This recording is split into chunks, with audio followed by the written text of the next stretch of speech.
प्रिय विद्यार्थियों, मैं डॉक्टर एम.ज़. खान, सहआचार्य भूगोल, राजकीय कला महाविद्यालय कोटा विश्वविद्यालय के सिलेबस के अनुसार भूगोल विषय के द्वितीय प्रश्न पत्र भारत का भूगोल या ज्योग्राफी ऑफ इंडिया के जो फर्स्ट यूनिट का एक टॉपिक है भारत का धरातल या भारत के धरातलीय और चावचीय जो भाग हैं उनके बारे में हम पिछले वीडियो लेक्चर्स में चर्चा कर रहे थे। और पिछले वीडियो लेक्चर हमने मुख्य रूप से भारत के धरातलीय या चावचीय भागों को 5 भागों में हमने विभाजित किया था। और उनमें हमने पहला हिमालय पर्वत, दूसरा उत्तरी भारत का विशाल मैदान, तीसरा प्रायद्वीपीय पठार, चौथा तटीय मैदान और पांचवा भारतीय द्वीप। तो हमने पिछले वीडियो लेक्चर्स में प्रारंभ के 3 जो धरातलीय भाग या चावचीय भाग थे उन पर चर्चा कर ली थी। हिमालय पर्वत नंबर 1, नंबर 2 उत्तरी भारत का विशाल मैदान, नंबर 3 प्रायद्वीपीय पठार। और पिछले वीडियो लेक्चर में हमने जो चौथा जो महत्वपूर्ण धरातलीय स्वरूप है या धरातलीय भाग है तटीय मैदान, उस पर चर्चा की थी। और आज हम इस तटीय मैदान के जो तटीय मैदान है, कोस्टल प्लेन्स हैं जो ईस्टर्न एंड वेस्टर्न, उनके क्या महत्व है इस पर चर्चा करेंगे। और साथ ही जो अंतिम जो भाग हमने किया था भारत के जो धरातलीय स्वरूपों का, उसमें हमने उसको भारतीय द्वीप के रूप में बांटा था, इंडियन आइलैंड्स, उनके बारे में भी चर्चा करेंगे। आज हम इस बारे में बात करेंगे। अगर हम कोस्टल प्लेन्स या तटीय मैदानों की बात करें तो तटीय मैदानों का महत्व हमारे लिए बहुत अधिक है।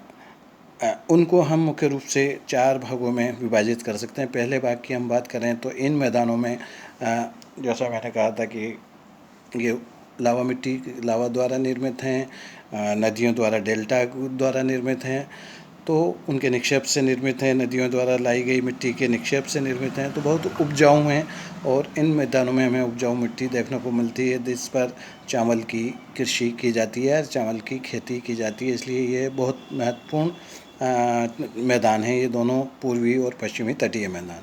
और यहाँ पर जो है वो बड़े पैमाने पर नारियल के अतिरिक्त केले, आम, सुपारी, काजू, अनानास आदि की खेती की जाती है या कि इन कृषि उत्पादों का उत्पादन होता है। तो ये सभी महत्वपूर्ण कृषि उत्पाद हैं जिनका यहाँ पर इन दोनों तटीय मैदानों पर उत्पादन किया जाता है, जिसमें नारियल की हम बात करें, केले की हम बात करें, आम की बात करें, सुपारी, काजू और अनानास, ये मुख्य फसलें हैं तो जिनका कि यहाँ पर उत्पादन किया जाता है। तो ये कृषि के दृष्टिकोण से भी ये मैदान बहुत ही महत्वपूर्ण है। दूसरा, अगर इनकी विशेषता की या इनके महत्व की बात की जाए तो ये है कि यहाँ पर जैसा मैंने कहा था कटा फटाए मैदान हैं, ये तटीय मैदान हैं, तो यहाँ पर अनेक बंदरगाह हैं।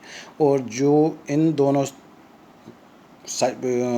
भागों में, पश्चिमी तटीय मैदान और पूर्वी तटीय मैदानों में जितने भी बंदरगाह हैं वो सब महत्वपूर्ण हैं। और उनसे भारत का कुल अंतर्राष्ट्रीय अगर व्यापार की बात करें तो 98%, 98%, इतना बड़ी मात्रा में 98% अंतर्राष्ट्रीय व्यापार इन्हीं पश्चिमी और पूर्वी तटीय मैदानों पर स्थित बंदरगाहों द्वारा किया जाता है। तो ये भी एक इन मैदानों का एक बहुत ही महत्वपूर्ण पक्ष है। तीसरा, अगर हम इसकी महत्व या इसकी विशेषता की बात करें इन तटीय मैदानों की या कोस्टल प्लेन्स की, पूर्वी और पश्चिमी तटीय मैदानों की, तो इसमें पश्चिमी तटीय मैदान खनिज संपदा की दृष्टि से भी महत्वपूर्ण है। यहाँ पर जो है खनिज कई तरह के मिलते हैं, तो इसलिए खनिज संपदा की दृष्टि से महत्वपूर्ण है। यहाँ खनिज तेल के अतिरिक्त केरल में मोनोज़ाइट, थोरियम तथा जिरकन नामक बहुमूल्य खनिज मिलते हैं जो कि बहुत महत्वपूर्ण हैं। तो ये भी एक इन तटीय मैदानों की विशेषता है कि खनिज संपदा भी यहाँ पर हमें बहुत महत्वपूर्ण जो खनिज हैं वो यहाँ पर हमें इनकी प्राप्ति होती है। और चौथा जो है अगर बात करें तो हम ये तटीय क्षेत्रों में बड़े पैमाने पर मछलियाँ भी पकड़ी जाती हैं, मछलियों का भी व्यापार किया जाता है, जो कि यहाँ के लोगों के जीवन यापन के लिए बहुत महत्वपूर्ण भूमिका अदा करता है। और एक और चीज़ हम कह सकते हैं कि यहाँ पर पर्यटन भी बहुत विकसित अवस्था में है। अधिकांश पर्यटक जो हैं वो समुद्री किनारों पर या तटीय क्षेत्रों में, जहाँ पर बीच वगैरह स्थित हैं, वहाँ पर वर्ष पर्यंत अपना समय व्यतीत करते हैं, वहाँ पर पर्यटन हेतु आते हैं। तो इन तटीय मैदानों का हमारे देश की अर्थव्यवस्था में बात करें हम या अन्य उपयोगों की बात करें तो इनका बहुत अधिक महत्व है इन पूर्वी और पश्चिमी तटीय मैदानों का, ये कहा जा सकता है। भारत के जो अगर धरातलीय और उच्चावचीय भागों की हमने बात की थी, तो उसमें जो अंतिम हमने 5वां जो भाग किया था वो था भारतीय द्वीप या इंडियन आइलैंड्स। भारत में मुख्य स्थल के अतिरिक्त हिंद महासागर में बहुत से द्वीप, जो हमारा मुख्य स्थल है, भारत का मुख्य भाग है, जिनकी हमने अभी तक चर्चा की थी, उसके अतिरिक्त मुख्य स्थल के अतिरिक्त हिंद महासागर में बहुत से आइलैंड्स हैं या द्वीप हैं। भारत में जो है वो कुल 247 द्वीप हैं, जिनमें से 204 द्वीप बंगाल की खाड़ी में तथा शेष 43 द्वीप अरब सागर में। तो ये कहा जा सकता है कि अगर कुल द्वीपों की हम बात करें भारत के पास जो हैं वो लगभग 247 हैं, और उनमें से भी 204 एक बड़ी संख्या जो है वो बंगाल की खाड़ी में स्थित द्वीपों की है, जबकि बाकी जो बचे हुए 243 में से 204 द्वीप जब बंगाल की खाड़ी में हैं, तो शेष जो बचे हुए 43 द्वीप हैं वो अरब सागर में स्थित हैं। तो इनका बड़े महत्वपूर्ण हैं ये सभी, सामरिक दृष्टि से कहें या हमारे अंतरिक्ष में अपने जो कार्यक्रम हैं उनके अनुसार इनका बहुत महत्व है। तो अंतरिक्ष के जो सैटेलाइट संबंधी जो प्रोग्राम है वो इन्हीं द्वीपों के पर महत्वपूर्ण रूप से किया जाता है। बंगाल की खाड़ी के द्वीप जो हैं वो जलमग्न टर्शियरी पर्वतमाला के ऊपरी भाग हैं, जबकि अरब सागर के जो द्वीप हैं वो प्राचीन भूखंड के अवशिष्ट भाग हैं और प्रवाल भित्तियों द्वारा इनका निर्माण हुआ है या उनके द्वारा ये बने हुए हैं। अब अगर हम इनको दो भागों में बात है, बंगाल की खाड़ी के द्वीप और अरब सागर के द्वीप, तो बंगाल की खाड़ी के द्वीपों की यदि हम बात करें तो बंगाल की खाड़ी के तट के निकट कई द्वीप हमें देखने को मिलते हैं, और जो बंगाल की खाड़ी के तट के निकट जो द्वीप हैं उनमें हम कह सकते हैं गंगा के डेल्टाई भागों में द्वीपों की संख्या अधिक है। हुगली नदी के सामने 20 किलोमीटर लंबा गंगा सागर नामक द्वीप है एक, तो 24 परगना के तट पर अनेक मग्न तटीय द्वीप पाए जाते हैं। न्योन्नौर के निकट श्री हरिकोटा द्वीप जो है वो 50 किलोमीटर लंबा है, जहाँ पर भारत का अंतरिक्ष अनुसंधान केंद्र है। तो इंडियन स्पेस का जो सेंटर है वो बहुत महत्वपूर्ण रूप से यहाँ पर कार्य करता है, जो कि श्री नेल्लोर के निकट श्री हरिकोटा द्वीप के नाम से, जो 50 किलोमीटर लंबा है और भारत का महत्वपूर्ण अंतरिक्ष अनुसंधान केंद्र है।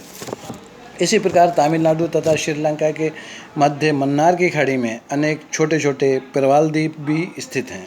तो तमिलनाडु और श्रीलंका के बीच में जो मन्नार की खाड़ी स्थित है वहाँ पर भी हमें अनेक छोटे छोटे प्रवाल द्वीप देखने को मिलते हैं। अगर तट से दूर की बात की जाए तो ये कहा जा सकता है कि तट से दूर अंडमान निकोबार द्वीप समूह बहुत महत्वपूर्ण द्वीप समूह हैं। अंडमान जो समूह के द्वीप हैं वो लगभग 300 किलोमीटर लंबे और 8,300 वर्ग किलोमीटर क्षेत्र में विस्तृत हैं। तो बहुत सारे द्वीप हैं जो दूर, तट से दूर, अंडमान निकोबार बंगाल की खाड़ी में तट से दूर जो अंडमान निकोबार द्वीप समूह के नाम से जाने जाते हैं। इनके बारे में ये कहा जा सकता है कि ये जो है ये अंडमान समूह के जो द्वीप हैं लगभग 300 किलोमीटर लंबे हैं और इनका क्षेत्रफल भी काफ़ी महत्वपूर्ण है। कुल जो क्षेत्रफल की अगर इन द्वीपों के, अंडमान निकोबार द्वीपों के कुल क्षेत्रफल की बात करें तो ये लगभग 8,300 वर्ग किलोमीटर क्षेत्र में फैले हुए हैं या इनका विस्तार है। ये प्रवाल भित्तियों से घिरे हैं और यहाँ पर घने वन हैं। ये भी एक इनकी विशेषता है कि ये जो द्वीप हैं अंडमान निकोबार द्वीप समूह के, ये प्रवाल भित्तियों से घिरे हुए हैं और यहाँ पर घने वन देखने को हमें मिलते हैं। निकोबार द्वीप समूह 19 द्वीपों का एक समूह है।